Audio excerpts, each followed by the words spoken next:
بسم اللہ الرحمن الرحیم۔ السلام علیکم ورحمۃ اللہ وبرکاتہ۔ آج کی آیت سورۃ البقرہ، آیت نمبر 251۔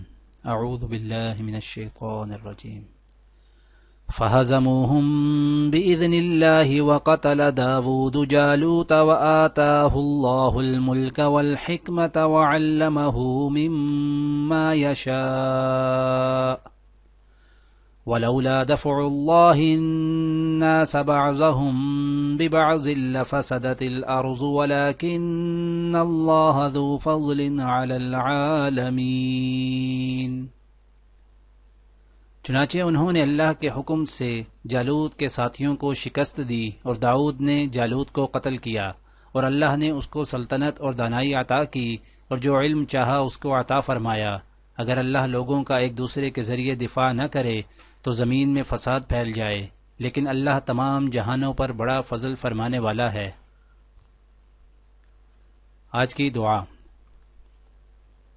رب اوزعنی ان اشکر نعمتک التي انعمت علی وعلى والدی وان اعمل صالحا ترضاه واصلح لی فی ذریتی انی تبت الیک وانی من المسلمین۔ اے میرے رب، مجھے توفیق دے کہ میں تیری ان نعمتوں کا شکر ادا کروں جو تو نے مجھے اور میرے والدین کو عطا فرمائیں، اور ایسا نیک عمل کروں جس سے تو راضی ہو، اور میری اولاد کو بھی نیک بنا کر مجھے سکھ دے۔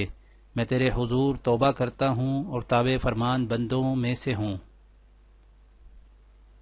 آج کی حدیث حضرت جابر بن عبداللہ رضی اللہ تعالی عنہ سے روایت ہے کہ رسول اللہ صلی اللہ علیہ وآلہ وسلم نے فرمایا: ظلم کرنے سے بچو، کیونکہ ظلم قیامت کے دن تاریکی ہے، اور بخل یعنی کنجوسی سے بچو، کیونکہ بخل نے تم سے پہلے لوگوں کو ہلاک کیا ہے، اور بخل ہی کی وجہ سے انہوں نے لوگوں کے خون بہائے اور حرام کو حلال کیا۔